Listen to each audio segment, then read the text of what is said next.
Hello everyone and welcome back to ArcheAge Inspiration. My name is Cilantro. Today's rolls are 3, 9, and 0. So let's see what we get. Looks like 3 is Occultism, 9 is Shadow Play, and 10 is Vitalism. So this one's a little bit all over the place. What does this make us? This makes us a Doombringer. Well, at least it's got a cool name. Alright, let's take some time to figure out what we can do with it. Okay, what I have here with the Doombringer rather, is a build that I think is pretty interesting. And I think it has some potential for naval combat especially. So I'll do a quick rundown of all the abilities that I've taken here. Pretty heavily into Vitalism. This is definitely a build that can support with some heals. You'll have Antithesis to do a quite effective heal. Mirror Light is a nice debuff, inflicting a snare, as well as increasing the damage that the target takes and decreasing the healing effectiveness for quite a duration. Resurgence is a heal over time you can cast on any of your allies, which is nice. Fervent Healing, of course, is also a very, very powerful heal. And then you have Quick Recovery, making your healing abilities reset their cooldowns very, very quickly. Alms, which gives a slight boost to cast speed, which will help a little bit. It's not huge, but it's better than not having it. Higher critical heals. You're not going to get a ton of critical heals, but it's nice to have it just in case. Defiance, which gives a magic defense boost to anybody around you, which in a naval skirmish, considering you're probably on a boat, will likely be everybody. And then Joyous Spirit to overall reduce the Vitalism skill cooldowns. One thing I wish that would actually happen here is if you triggered Quick Recovery, if it would give you your cooldown back on Skewer. Unfortunately, it does not, but you know, can't win them all, I suppose. Shadow Play brings some utility and mobility to us. Stalker's Mark is very nice and also synergizes quite well with Mirror Light and preventing somebody from receiving healing.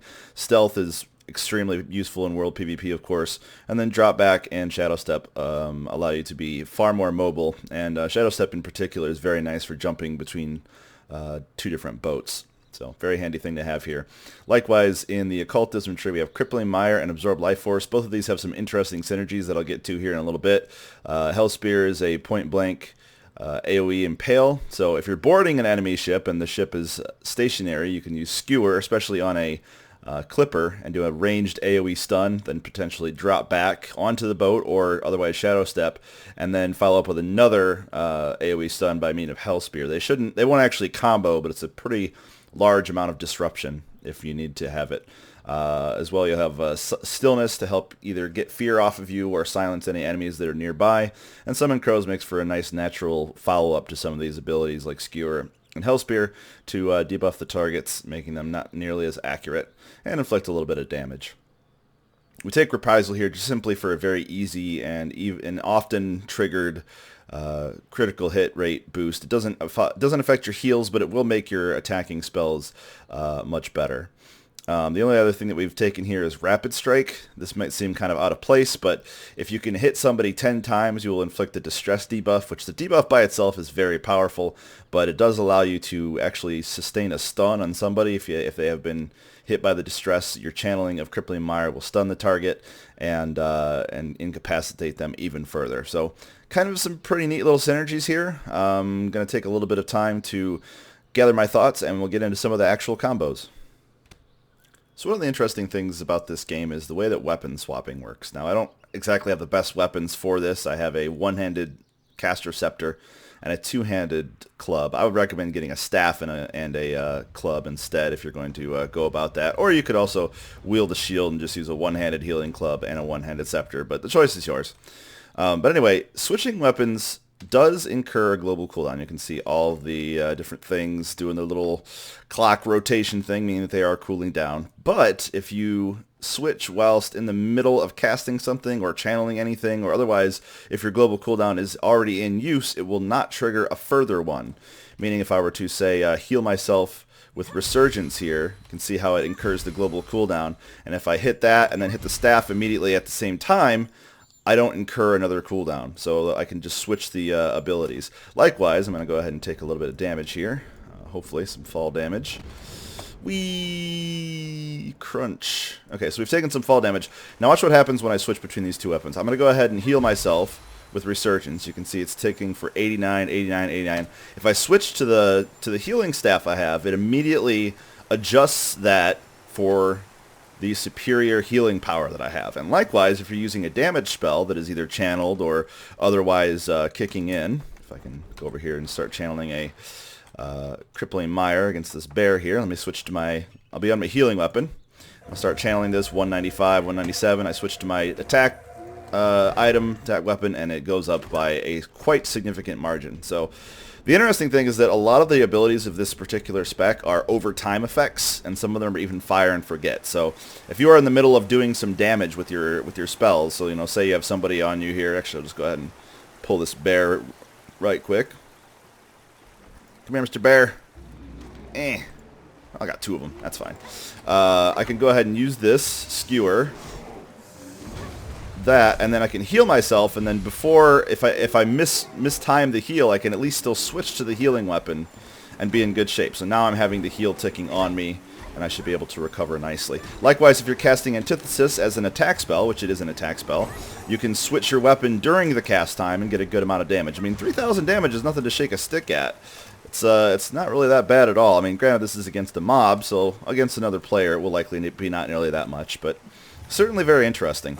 If you keep yourself constantly being healed by this power, there's a good chance you'll end up triggering a lot of cooldown restores. As you can see, quick recovery here, which is the ability that restores the cooldown on your abilities, will actually trigger very often if you let it. So you got to be very, very careful about that, because otherwise you'll lock yourself out of it. So only do this when you're going to be doing a lot of healing. I mean, you're obviously going to want to touch your, keep your HP up if you're using Resurgence, but you will trigger the cooldown reduction. Actually, I'm going to see if I can trigger it a million times here from all the random critical heals you'll be getting. So if I can get a couple. There's one. There's procced.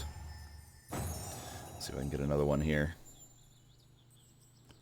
Well, it will often happen enough to where you'll actually trigger too many cooldowns on it. Yeah, there we go. We just triggered it. And unfortunately, when the diminishing returns triggers, it doesn't actually count as an activation of it either, which is kind of unfortunate. Kind of unfortunate indeed. So there's some interesting synergies here, but there are also some things that look like they should be synergistic, but actually aren't. So I'm going to take a moment to gather my thoughts again, and we'll talk a little bit more about the class. One of the other interesting things that I've noticed about this particular combination is if you heal yourself with Resurgence, and I'll actually keep it on my weapon so that the healing isn't nearly as effective, it will eventually, occasionally, of course I start recording and it doesn't, but it will occasionally, eventually, come on, you know you want to do it. I think my critical rate is being a little shy right now. Let's see if I can do a little bit. There we go. I got a critical tick of the heal, and it triggered my magical critical rate. Now this ability is, as worded, supposed to increase your magical critical rate by 20% for 10 seconds after receiving critical damage. But it turns out it doesn't actually have to be damage. It has to be any sort of critical. So using this on yourself not only will give you refreshed cooldowns, but also give you a higher critical rate, causing your Antithesis attacks to be much more powerful. The spell actually does quite a reasonable amount of damage. 220% magic attack isn't the greatest scaling, but it is scaling nonetheless. Which does allow you to do a little bit of extra damage when is required. So one of those things to keep in mind. And in fact, I believe, and I'm going to go ahead and hurt myself again for the sake of the video. Sploosh. I believe if you are channeling Absorb Life Force, which is a life drain ability, it will actually cause you to get the same effect if you happen to critically hit your enemy. It will trigger it again. See if I can get this to show up. If I can get a lucky crit on my Absorb Life Force. No, of course I can't. Why would it want to do that in the middle of the video? Naturally it wouldn't. Let's see if I can just finish this guy off here. And we'll try it again here in a minute when the cooldown comes back up. Fat fingering this because I don't really know what the hell I'm doing yet. Oh, actually, while I'm here, I guess I should explain one of the other combos, which I did mention a little bit ago. So you have your big old healing club on. You can run up to a target and start swinging at it with what's the name of this again here? Rapid Strike. And once you see that beautiful little pink thing, it reduces their move speed, damage, attack speed, and healing effectiveness quite a lot. But as long as that debuff is up, your channeled spells here will become much more powerful. You can see my damage is increased quite a bit, and it's stunning him for the duration, which of course is very, very nice. Very nice indeed. Okay, so let's try this again. We're going to cancel our reprisal I guess I have to wait for that to wear out. I guess I can't cancel that since it's not a self buff. And I'm going to, hopefully, if I can get things to go well, trigger it again by getting a critical hit here. Come on, you know you want to do it. Okay, I'm just going to keep recording until I get some footage of this. I'll be back. So this is kind of a first. I must have misrecollected what I've seen with Absorb Life Force. Either for the last 15 minutes I've had absolutely 0 crits with Absorb Life Force, or this ability just simply can't crit. I even tried loading myself up with a way to get the 20% crit rate to trigger first and then cast it, and it still wouldn't inflict critical hits. So I'm not sure about that. I'm fairly certain I had a distinct memory of using this and then having it proc as though I had been critically healed, therefore triggering one of these sort of things, but I guess not. Very perplexing. Either way, not much else to say about this job combination. It is a little wonky. It's going to require some micromanagement, switching between damage equipment and healing equipment. You could mix it up and just, forego the damage and occultism, only pick up, I don't know, stillness, hell spear, maybe even retribution, pick up a little bit more maneuverability and go for a full healer. You could also even try to make this a damage build with shadow play, with vitalism and occultism supporting. So you have a few options here. Certainly not a very straightforward combination, but as always, I try to find something useful in amidst all the chaos. So thank you for watching, and I will see you guys next time.